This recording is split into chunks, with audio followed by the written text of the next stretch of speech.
Injil Lukas bab 3 ayat 1 sampai 6. Dalam tahun ke-15 dari pemerintahan Kaisar Tiberius, ketika Pontius Pilatus menjadi wali negeri Yudea dan Herodes raja wilayah Galilea, Filipus saudaranya raja wilayah Iturea dan Trakonitis, dan Isanias raja wilayah Abilene. Pada waktu Hanas dan Kayafas menjadi imam besar, datanglah firman Allah kepada Yohanes anak Zakaria di padang gurun.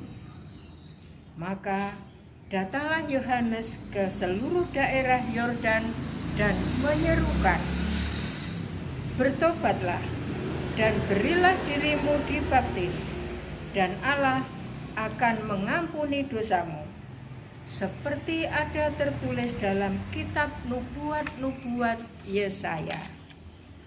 Ada suara berseru-seru di padang gurun, "Persiapkanlah jalan untuk Tuhan, luruskanlah jalan baginya.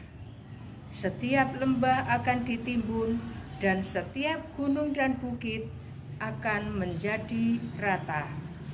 Yang berliku-liku akan diluruskan, yang berlekuk-lekuk akan diratakan, dan semua orang akan melihat keselamatan yang dari Tuhan." Demikianlah sabda Tuhan. Terpujilah Kristus.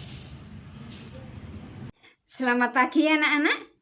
Hari ini Minggu 5 Desember, pekan Advent kedua.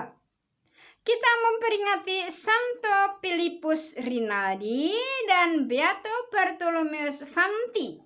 Tapi nanti kita hanya akan bahas Santo Filipus Rinaldi. Tadi kita sudah mendengarkan bacaan Injil. Dari Injil apa tadi? Seruan Yohanes Pembaptis tadi. Dari Injil Lukas bab 3. Intinya, yang diserukan oleh Yohanes Pembaptis, "Bertobatlah dan berilah dirimu dibaptis, dan Allah akan mengampuni dosamu." Itu Yohanes Pembaptis berseru-seru di padang gurun, didengarkan oleh orang banyak. Ayat yang terakhir, "Dan semua orang akan melihat keselamatan yang dari Tuhan." Ya, bertobat dan tepat. Temanya hari ini, pertobatan membawa sukacita. Ya karena bertobat ya akibatnya sukacita. Begitu? Yohanes Pembaptis, siapakah dia? Orang yang berseru-seru di padang gurun itu adalah anak dari Elisabet dan Zakaria. Dia juga yang membaptis Yesus di sungai Yordan. Yohanes Pembaptis itu pakaiannya seperti itu, kulit bulu unta. Badannya tidak begitu gemuk karena makanannya itu madu hutan dan belalang. Berikut peringatan Santo Filipus Rinaldi. Gambarnya seperti itu. Lahir di Lumonferrato, Provinsi Alessandria, Italia, tanggal 28 Mei 1856. Ditahbiskan menjadi imam tahun 1882. Dalam kehidupannya mempunyai banyak keutamaan, sehingga ketika wafat dibeatifikasi oleh Paus Yohanes Paulus II pada tanggal 29 April tahun 1990 di Basilika Maria Penolong Umat Kristiani di Turin. Begitu? Nah, ini Santo Don Bosco yang membimbing Santo Filipus Rinaldi pada masa remajanya. Santo Filipus Rinaldi mempunyai keutamaan rohani.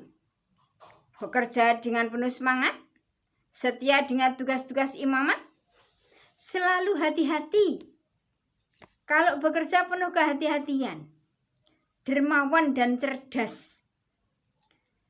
Dan pembimbingnya, Santo Don Bosco, juga seorang imam yang penuh kesabaran, membimbing banyak anak-anak nakal itu Santo Don Bosco itu.